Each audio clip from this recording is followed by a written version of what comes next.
Que a graça do nosso Deus e Pai, do Senhor Jesus Cristo, esteja sobre toda a igreja. Amém? Amém. Motivo de alegria estar aqui mais uma noite com os irmãos. De antemão, já queria pedir que os irmãos abrissem suas Bíblias na primeira carta do apóstolo Pedro, capítulo 5,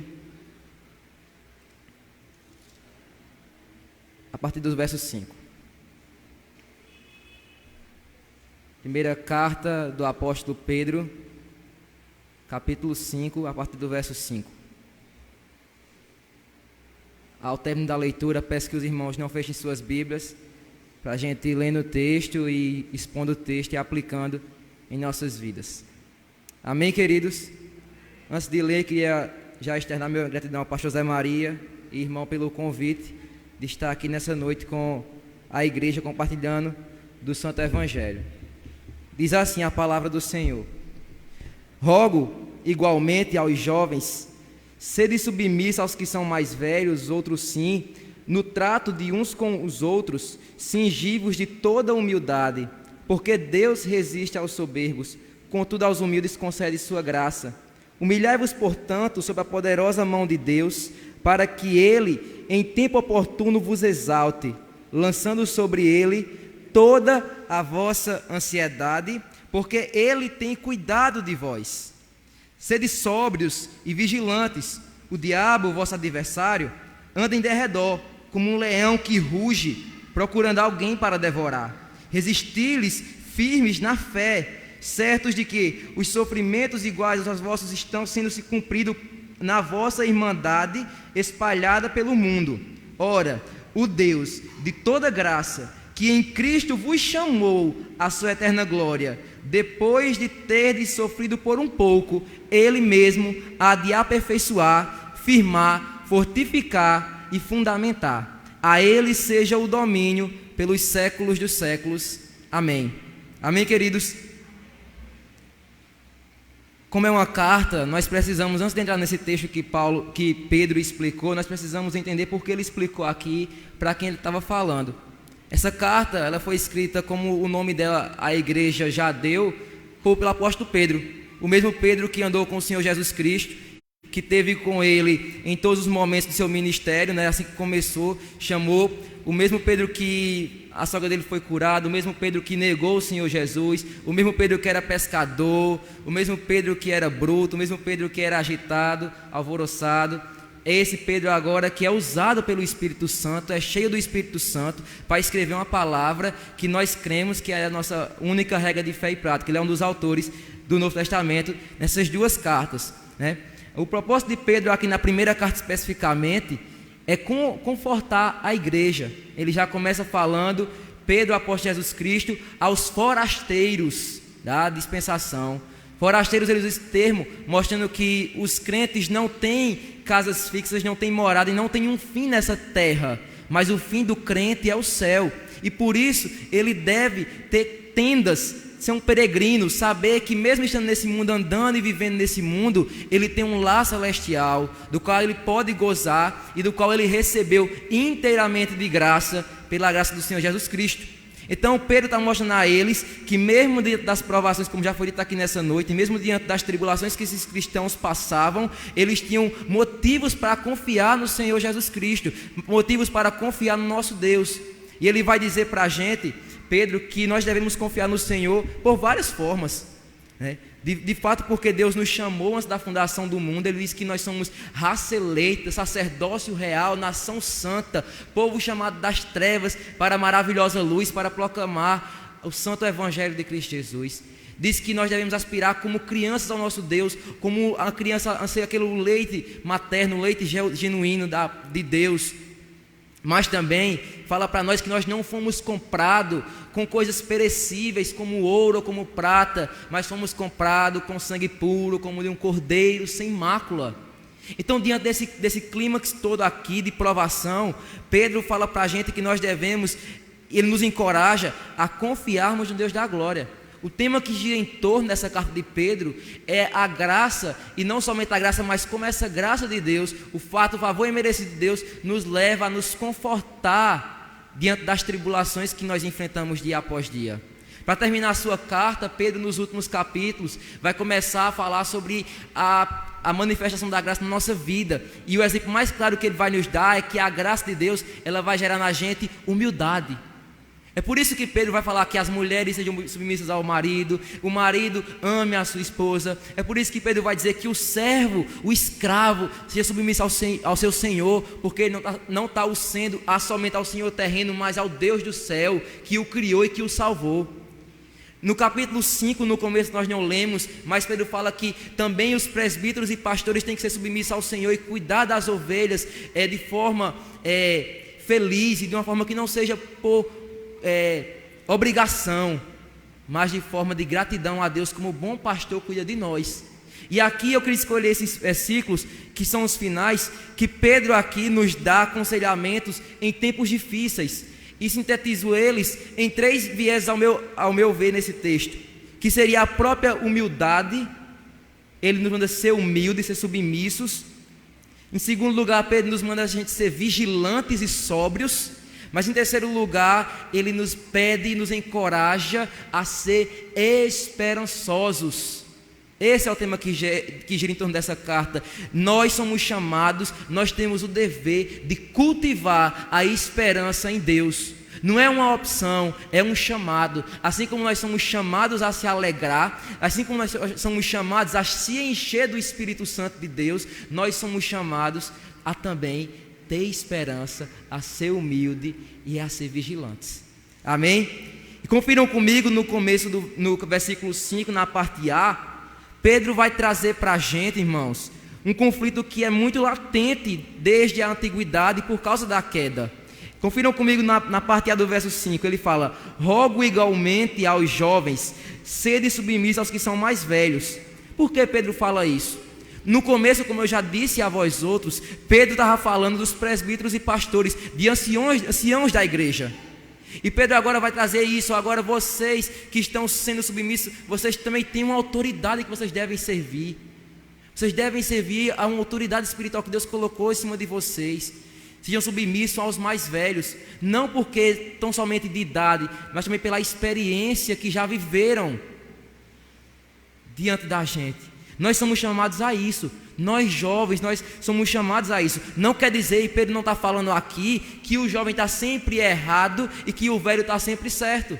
Eu ilustro para vocês. Se chegar um idoso aqui que não professa fé nenhuma, que seja um ateu, eu não vou concordar com o que ele fala, porque eu sei que existe um Deus, eu sei que existe um Deus que me ama, eu sei que existe um Deus que nos salvou, que nos redimiu e que se relaciona e que se fala conosco pelo seu Espírito Santo. Mas o que Pedro está querendo falar aqui é que há uma submissão e que nós devemos baixar a nossa bola, baixar o nosso orgulho e muitas vezes, irmãos, se submeter àqueles que já viveram mais do que a gente. Isso eu preciso aprender, eu como jovem, ter essa lição primeiramente para mim, porque nós somos chamados a isso. Quantas vezes, independente de estarmos certos, nós devemos sim falar em amor, mas sermos submissos. Não ser arrogante, não ser orgulhoso, mas ser submisso. A graça de Deus, ela tem que gerar isso em nosso coração. E é uma evidência da graça de Deus. É a obediência, é o cumprimento da lei de Deus. A lei não mudou, a lei é a mesma. Honrar pai e mãe ainda é um mandamento do Senhor. E inclusive, uma vez que conhecemos o Senhor Jesus Cristo, é um prazer para a gente honrar pai e mãe. E ficamos tristes quando não honramos pai e mãe. Por isso, se você não tem a convicção disso, se por acaso você não sente nenhum pesar quando você desonra seus pais, sua liderança espiritual, há no mínimo alguma coisa errada. Porque a graça de Deus, ela gera pessoas obedientes. E você fala assim, mas qual é o nosso maior exemplo de humildade e humilhação? Paulo vai dizer em Efésios capítulo 2, a partir do verso 5, que foi o Senhor Jesus Cristo. Tende em vós todo o mesmo sentimento que houve também em Cristo Jesus, porque sendo Deus, não julgou ser igual a Deus como usurpação, sendo igual a Deus, antes a si mesmo se humilhou e assumiu forma de servo. Então nós somos chamados, irmãos, e Pedro nos exorta aqui que em tempos difíceis, em tempo que nós vivemos, não é tempo de ficarmos fazendo confronto, mas de sermos submissos. Aí você fala, tá bom, tá certo, mas somente entre jovens e mais velhos? Pedro fala isso? Não. Agora, se Pedro restringiu, ele vai abranger aqui nessa segunda parte do verso 5. Confiram comigo. Verso 5, parte B, ele fala, olha, roga igualmente aos jovens serem submissos aos mais velhos. Parte B, outros sim, da mesma forma, no trato de uns com os outros, sigivos todos de humildade. Então Pedro agora está chamando a gente para ser humilde e submisso, e ser humilde com todos, pais para com filhos, filhos para com pais. Nós somos chamados a cingir. O que é cingir? É vestir-se, é tomar-se de alguma humildade, de pouca humildade, de muita, de toda humildade. A marca do crente, uma das marcas do crente, é a humildade, é o ato de servir. Se tem uma das coisas que eu aprendi com o pastor José Maria no ministério dele, foi esse ato de servir. O ato de estar em primeiro lugar e de não esperar pelo próximo, não esperar pelo outro e nem muito menos esperar se o outro retribuir a você, mas apenas ir e se humilhar e dizer: eu estou aqui. Não importa o que o outro for falar, não importa se ele vai corresponder à nossa boa vontade, o que importa é que nós somos chamados é para ser submissos. Mas em segundo lugar, Pedro nos fala que essa humildade também se revela na humilhação. Confira comigo o verso 6. Humilhação primeiramente diante do Senhor, porque olha o que ele fala, não, no verso 5 ainda, confiram comigo: cingivos de toda humildade, porque Deus resiste aos soberbos, contudo aos humildes concede graça. Então Pedro aqui nos ensina por que devemos ser humildes, porque quando somos orgulhosos, Deus resiste a nós. Como o Tiago vai falar em sua carta, Deus, ele é contra nós, ele não ouve nossas orações quando estamos de acordo no curso desse mundo, estamos andando de forma soberba, de forma orgulhosa, quando achamos que temos algum mérito, alguma força, algo de nós mesmos. Deus resiste, Deus não responde, Deus não inclina o seu ouvido. Contudo, quando nós entendemos e compreendemos a humildade baseada unicamente nos méritos de Cristo Jesus, nós vemos que Deus agora ele se inclina a nós. Por isso que Pedro vai dizer para a gente que Deus ele concede graça aos humildes. Eu concordo com vós, eu concordo com vocês, que nós nem sempre somos humildes, e nem sempre nos alegramos quando não somos humildes. Mas também tenho que concordar que a humildade não é um mérito nosso, e que nenhum ser humano consegue por si mesmo ter humildade, se não for um ato da graça de Deus. Quando humilhamos-nos a Deus, Deus nos presenteia com graça, por misericórdia dEle, porque Ele não é obrigado, mas Ele nos concede por graça, e aí conseguimos ser humildes com o próximo, e aí conseguimos nos relacionar. Nunca esqueço, irmão Rafael, uma vez pregando no Boas Novas, disse, para termos Cristo não somente nos completa uma ligação para com Deus, mas também Ele nos faz uma ligação para com o próximo. É através de Jesus que eu consigo ser um verdadeiro amigo para com o próximo. É através de Cristo Jesus que nós conseguimos ter graça para suportar o próximo, apesar do próximo. Porque a amizade, segundo os rudimentos do mundo, ela envolve um fator chamado de condição. As pessoas, elas muitas vezes, e nós infelizmente herdamos isso, de muitos vínculos cristãos, ou que se dizem cristãos, de que a amizade tem que ter uma condição. Só que na palavra de Deus, amizade é igual a amor, é incondicional. Eu não tenho justificativa para não ser, para não amar cada um de vocês. Assim como também vós outros não tem nenhuma justificativa para não amar qualquer que seja a pessoa. Nós somos chamados para isso, mas entendo também, e finalizo com essa aplicação de Pedro, que nós precisamos nos humilhar diante de Deus, a fim de Ele conceder graça a nós. Então precisamos clamar ao Senhor, dobrar joelhos e pedir a Deus graça para ser humilde. A marca de um avivamento espiritual, meus irmãos, é a humildade também. É quando nós esquecemos nossos gostos, as nossas vontades, nossos favoritismos, e nos importamos somente com o bem da eclésia, da igreja. Isso é um ato de humildade. Mas também, irmãos, Pedro nos vai dizer que não somente nós devemos ser submissos, ou seja, nos rebaixar, servir, mas humilhar. E o conceito mundano escracha a definição de humilhação. Quanta gente não vê pessoas dizendo: eu fui humilhado, eu fui naquele lugar e fui humilhado. Mas Pedro fala para nós nos humilharmos, mas não nos humilharmos de qualquer forma, nem sobre qualquer pessoa. Pedro nos fala, versículo 6, confiram comigo: humilhai-vos, portanto, sob a poderosa mão de Deus.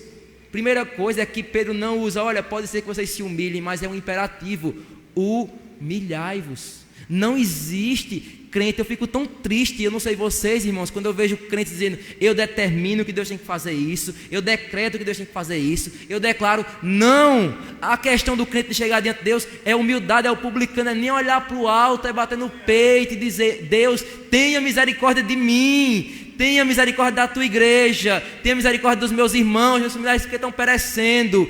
É humildade de dizer, Deus, eu não tenho nada, eu não tenho méritos, como Daniel disse, não a nós, Deus, mas segundo as tuas muitas misericórdias. Isso é humilhação. Não é dizer a Deus, Deus faça isso, faça aquilo. Não, Deus, faça a tua vontade. Ser comprado de mim, tenha piedade de mim, porque eu vou perecer se não for o Senhor. Isso é humilhação debaixo da mão poderosa de Deus. Não é uma mão fraca, não é uma mão que falha, segundo Pedro, não é uma mão que muda, mas é uma mão poderosa. Não, Ele não nos chama a nos humilhar diante de um ídolo, não é se humilhar diante de Nossa Senhora, de Maria, não, nem do próprio Pedro, que não é pedra coisa nenhuma, é fragmento de pedra, nem de Paulo também não, nem de qualquer outro ídolo. É se humilhar debaixo da poderosa mão do Senhor, do Pai do Senhor Jesus Cristo, que nos deu vida quando ressurgiu.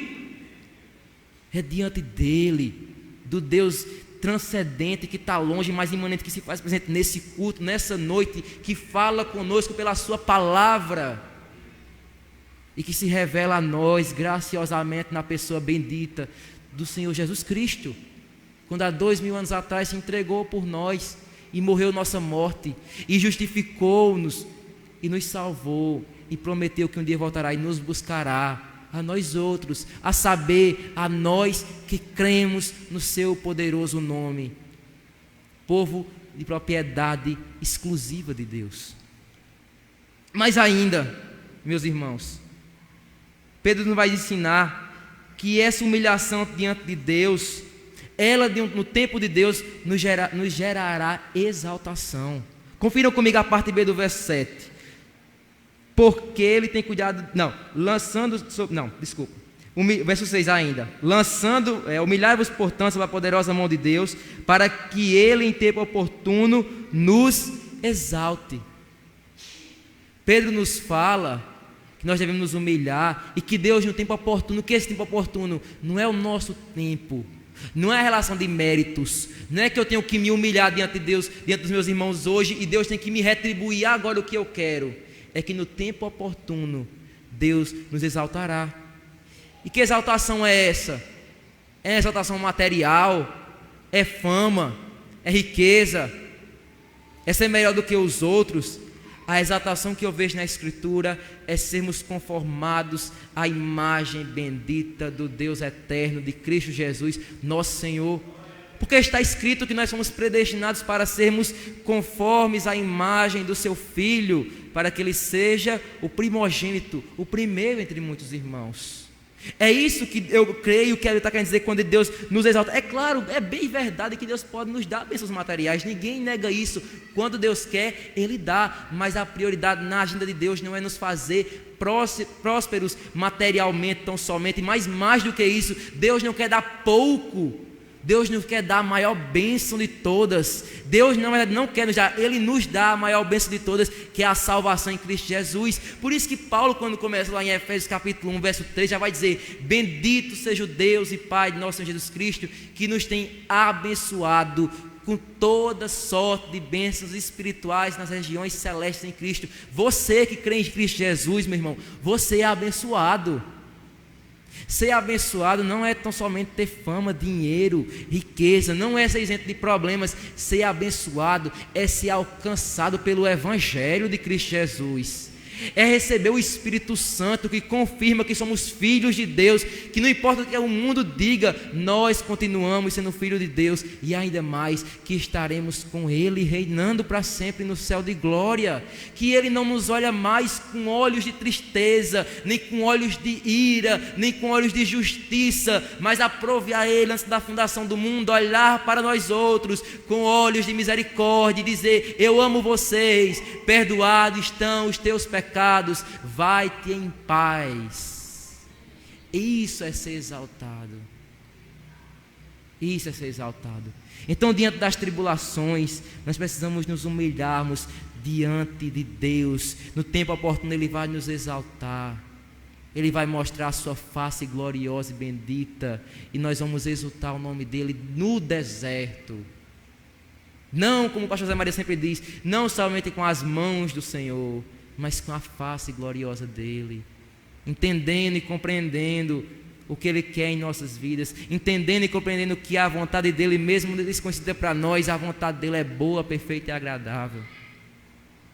Ele nos exaltará no tempo oportuno. Descanse, que essa provação, eu sempre digo isso e vou dizer de novo, essa provação não é para desviar a gente.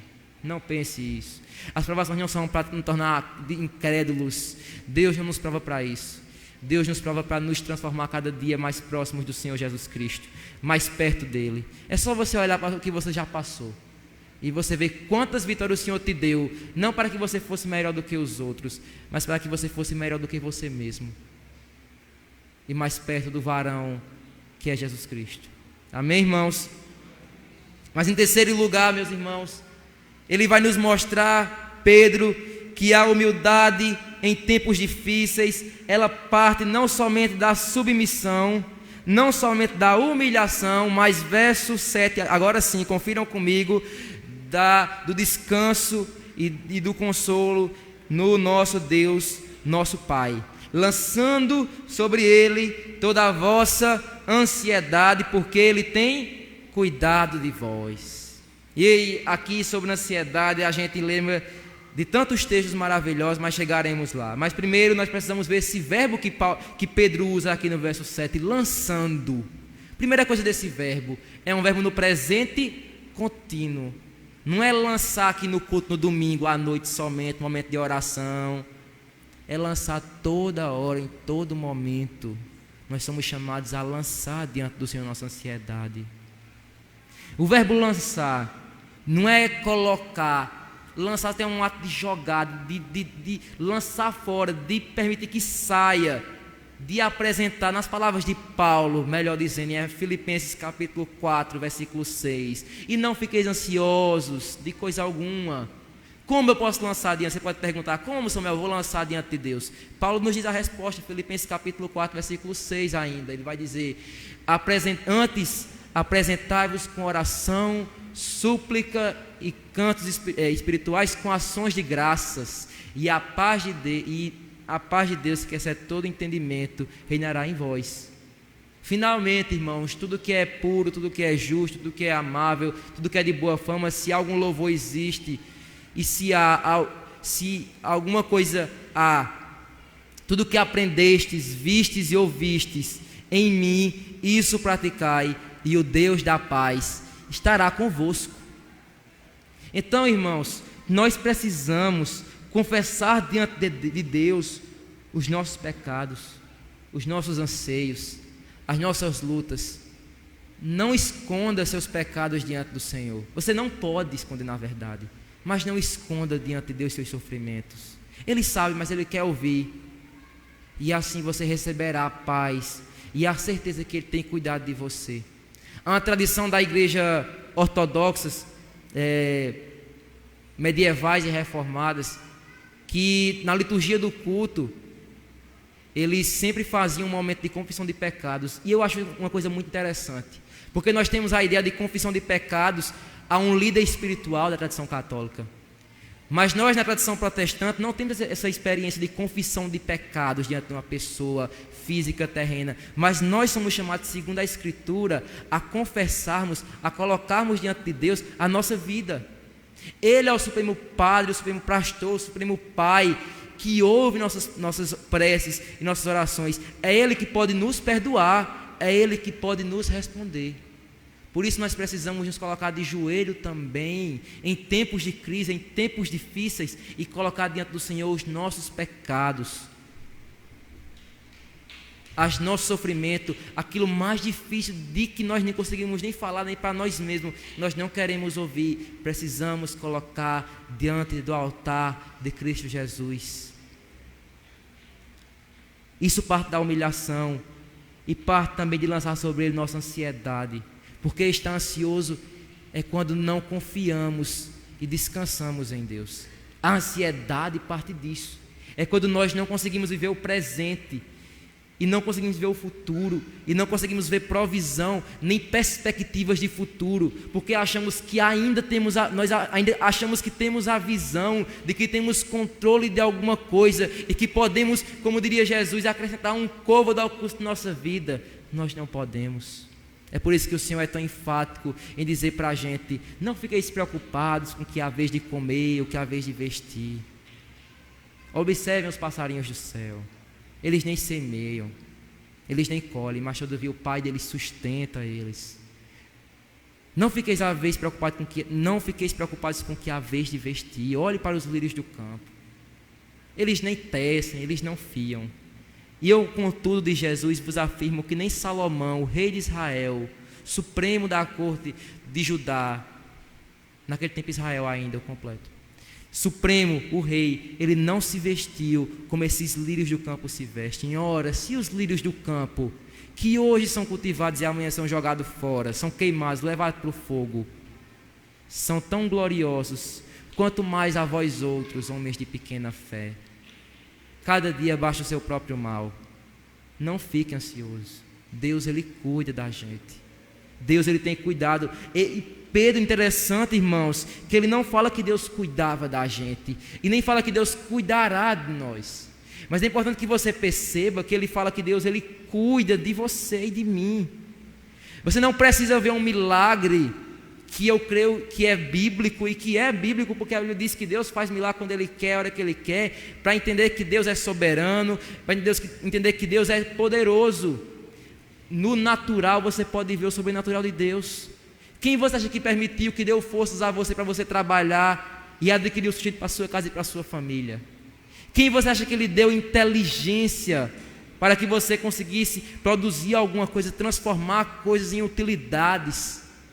Quem lhe deu saúde para que você veja para esse culto adorar o que é digno de toda honra e toda glória, senão o Senhor da glória?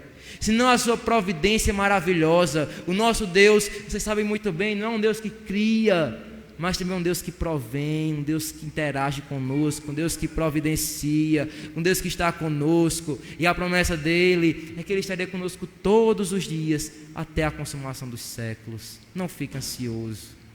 E o argumento: por que eu não devo ficar ansioso? Porque Deus tem cuidado de mim e de você. Deus tem cuidado.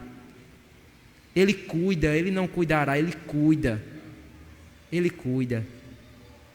Mas, meus irmãos, depois de aprendermos tanto sobre a lição da humildade nos tempos difíceis, em entendermos que temos que ser submissos, nos humilharmos e ainda descansarmos em Deus, Pedro nos chama a ser agora vigilantes. E agora entra aqui a figura do vigia, do soldado. Verso 8, confiram comigo. Sede sóbrios e vigilantes. O diabo, vosso adversário, anda em derredor, como um leão que ruge procurando alguém para devorar. Então Pedro agora nos exorta, nos chama, os crentes peregrinos, os crentes dos tempos difíceis, os crentes do fim dos tempos, a sermos sóbrios. Sejam sóbrios. E eu fico lembrando sobre a palavra de ser sóbrio. Sóbrio, nós nos lembramos do antagonismo de ser sóbrio, que é ser embriagado, que é aquele que é levado por qualquer coisa, anda agitado. Quão triste é quando vemos pessoas que andam embriagadas, não conseguem nem andar em linha reta, não conseguem falar aquilo que queriam falar. Pois muito bem, tratando-se da vida espiritual, devemos ser da mesma forma, não negligentes, não nécios, mas devemos ser sóbrios. Entender o que Samuel está pregando aqui, e saber que se Samuel está pregando aqui, está na palavra de Deus. Se é bíblico, porque se não for bíblico, saia do culto. É isso que a igreja tem que fazer, é isso que a igreja de Bereia fazia. Se não fazia com Samuel, fez com Paulo. O apóstolo que deu a doutrina para a igreja. Ele pregando e a igreja analisando. Isso é ser sóbrio. Espera aí. Vamos ver se está vindo de Deus mesmo. Deixa eu olhar aqui na escritura. Porque se vier de Deus, eu sou o primeiro a levantar a minha mão e dizer, eu creio. Mas também se não vier de Deus, não há nada. Pode, como diria Lutero, pode chover milagres. Não me chame para crer. Porque se não estiver na palavra de Deus, não crerei. Não crerei. Porque nossa única regra de fé e prática é a palavra de Deus. Sempre foi, nunca foi a tradição. Nunca foi as revelações extras. Nunca foi o que o presidente, o Papa disse. Mas é o que Deus diz a nós. É o que Deus nos diz. É por isso que Isaías vai dizer que quem tem a promessa de não voltar vazia é a palavra de Deus. Deus, ela por sua palavra. E ser sóbrio tem a ver, tudo a ver com isso. Ser sóbrio tem a ver em sermos pessoas que sejam sábias, que usem de sua racionalidade para se curvar diante de Deus.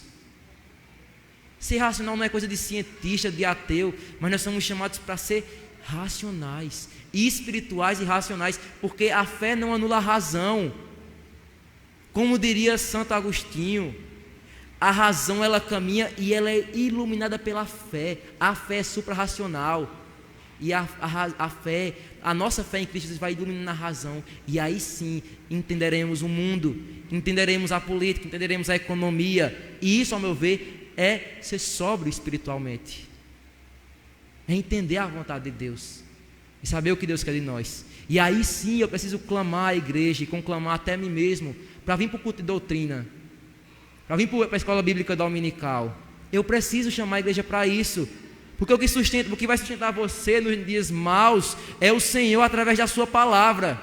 Então você precisa vir ao culto de doutrina aqui da igreja, é a escola dominical. E ainda mais, você precisa ler a palavra de Deus na sua casa constantemente. Mas Pedro diz que não podemos somente ser sóbrios, mas vigilantes. E aí entra a parte espiritual.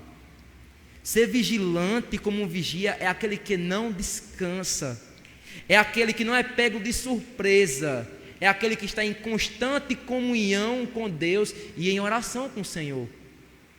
Ser vigilante é aquele que entende que Deus está em movimento e tudo o que Deus faz tem um propósito. E que também existe as ladas do inimigo. É por isso que Pedro vai dizer, olha, você tem que ser sóbrio e vigilante, porque o diabo, confira comigo o verso 8 ainda, o diabo, o vosso adversário, anda em derredor. Também não falava que ele andava ou que ele andará, mas que é no presente. Ele anda. Não negligencie as hostes do maligno. Não negligencie o diabo. É bem verdade que Paulo vai dizer que Cristo derrotou o diabo na cruz, quando triunfou sobre principados e potestades. Mas aqui nós vemos também que o diabo, embora ele não possa nos arrancar das mãos poderosas do Senhor, ele ainda pode nos influenciar e fazer com que nós, por um momento, nos desviemos do caminho de Deus e não obedeçamos à vontade de Deus. Por isso que ele diz que ele não anda como um animal, mas como um leão que ruge, procurando alguém para devorar. Então precisamos ter zelo e cuidado, ser sóbrio, estudar a palavra. Quantos falsos mestres usados por Satanás ludibriam, enganam pessoas com falsas doutrinas? Quantos falsos mestres não fazem isso, sendo usados por Satanás? Não somente quando estão aqui na frente bocejando, como muitas igrejas colocam, mas com o exemplo de Judas, pertinho do Senhor Jesus, que dizia, olha, dá o dinheiro para os pobres. Para que gastar esse perfume todo com o Senhor? Dá esse dinheiro para os pobres. E queria na verdade roubar do Senhor. Então precisamos ter cuidado. E só temos uma alternativa para conseguirmos, na verdade duas, para conseguirmos vencer as hostes do inferno. Não são outras coisas senão, primeiro, oração e palavra, oração e palavra, oração e palavra. Quanto mais você conhecer da palavra de Deus, mais você vai reconhecer quando um falso profeta vier falar besteira, e você vai dizer, isso eu não creio, porque não está na palavra de Deus. E oração para te manter vigilante, te manter forte, aquecido pelo fogo do Espírito Santo. Pedro nos fala no verso 9 o que nós devemos fazer diante de Satanás. Ele diz que nós precisamos, irmãos e irmãs, estou caminhando para o fim já, nós devemos resistir firmes na fé, certo de que os sofrimentos iguais aos vossos estão se cumprindo na vossa irmandade espalhada pelo mundo. Então Pedro aqui nos dá duas causas, dois motivos que você não deve dar brecha ao inferno, a Satanás. Ele diz primeiramente que você deve resistir, não deve fugir. Resistir. Tiago vai dizer que nós devemos resistir ao inimigo e ele fugirá de nós. Não precisamos resistir em oração e em palavra. O inferno não quer que a gente leia a Bíblia. O inferno não quer que você estude as Escrituras. O inferno não quer que você venha para a igreja ter comunhão com seus irmãos. Não quer. O inferno não quer que você ore. Mas Deus quer que você venha para a igreja ter comunhão com os irmãos. Deus quer que você leia a palavra e que você tenha contato com Ele em oração. Você precisa, e eu preciso me revestir firmes na fé. Não é fé na fé, como diz o pastor José Maria sempre. Não é fé no que eu falo, não é fé no que eu acho, não é fé nos meus conceitos. É fé em Cristo Jesus. É fé naquele que tem o poder de destruir o inferno pela palavra do seu poder, e que só está de pé, como diria Lutero, porque Deus o permite. Lutero tinha uma imagem muito linda sobre como é essa questão de Deus e do poder de Satanás. Ele dizia assim: Satanás assemelha-se a um cachorro raivoso, mas preso na coleira, e louvado seja Deus, porque Deus é o homem que controla Satanás, e que ele só pode ir até onde Deus deixar, e onde Deus não deixar, ele não vai. Não é uma guerra entre Deus e diabo, não. Deus já derrotou o inferno. Nós esperamos pela consumação, mas a vitória é certa, porque nós sabemos, você sabe e eu sei, que quando se trata do Senhor, promessa e cumprimento são a mesma coisa. Ele está derrotado, e ele só manda, e ele só faz aquilo que Deus permite ele fazer. Eu ilustro para vocês também essa situação. A história de Jó. Jó, homem justo, ele, Satanás, foi até o Senhor, pediu para tocar nele. Deus disse: toque em tudo nele, mas não toque na vida. O diabo foi lá bem bonitinho, tocou em tudo, mas não tocou na vida, porque o Satanás obedece a Deus. Deus é soberano, e não há ninguém pare contra o Deus que eu e você viemos servir aqui. Ele é onipotente. Se cale toda a terra diante do grande eu sou. Ele é soberano. Ele faz o que Ele quer, quando Ele quer. E não é eu nem você que tem que tem que moldar o Senhor. Ele é soberano. E o que Ele fala na palavra é a verdade. Não queira eu e você confrontar o Senhor. Ele é soberano. Ele é soberano. Ele é soberano. Agora que Ele não se contradiz. O que Deus faz, Ele fala na palavra.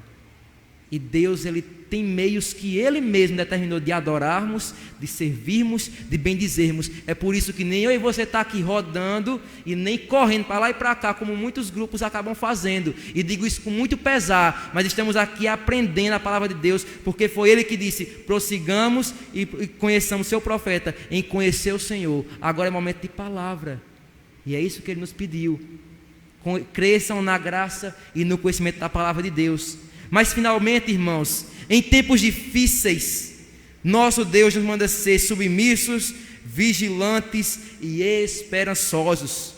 Confiram o verso 10 comigo. Ora, o Deus de toda graça, que em Cristo vos chamou à sua eterna glória, depois de terdes sofrido por um pouco, Ele mesmo vos há de aperfeiçoar, firmar, fortificar e fundamentar. A primeira coisa que Pedro fala: seja esperançoso, porque nosso Deus é um Deus de graça.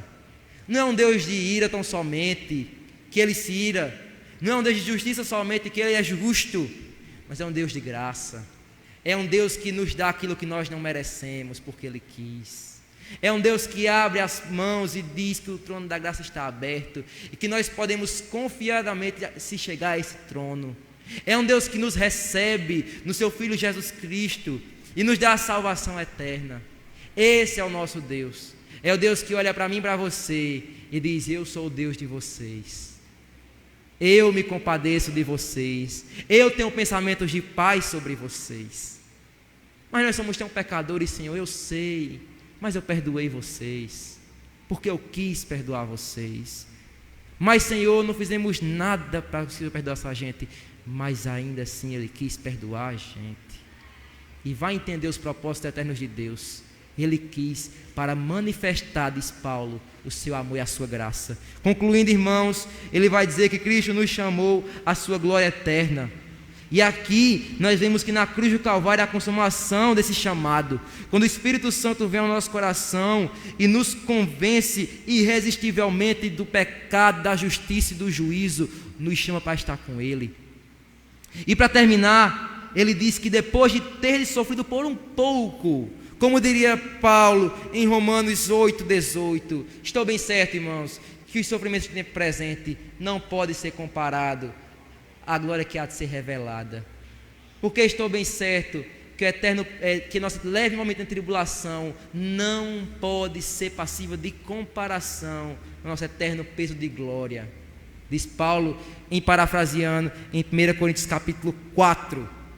E para terminar, Pedro vai dizer para a gente: esse Deus, Ele, com essas provações, Ele vai, nesses tempos difíceis, Ele vai nos aperfeiçoar, Ele nos vai firmar, Ele nos vai fortificar, Ele nos vai fundamentar. Esse é o propósito de Deus na nossa tribulação, nos tornar melhor que nós mesmos, nos firmar mais na rocha que é Cristo Jesus, aumentar a nossa fé, ou melhor, confirmar a nossa fé.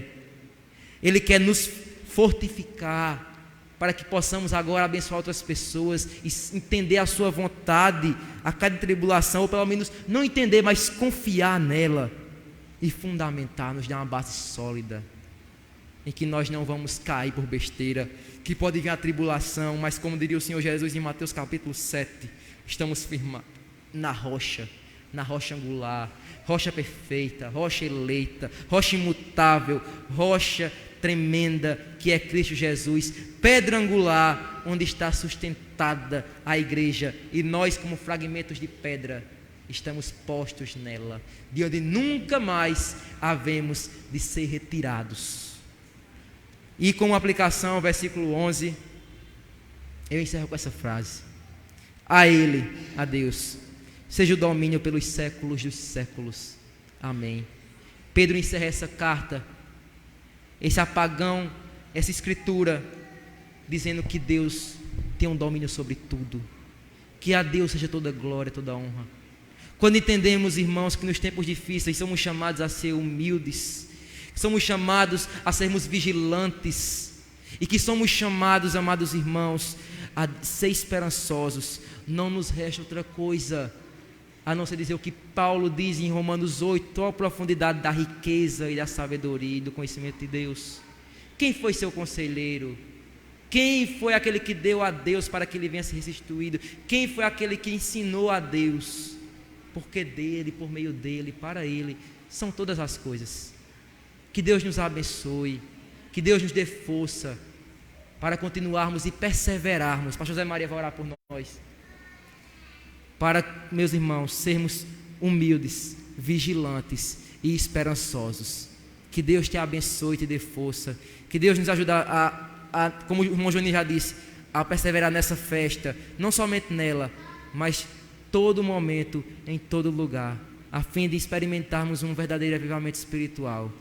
Humildes, vigilantes e esperançosos. Humildes, vigilantes e esperançosos. Deus nos abençoe, em nome do Senhor Jesus.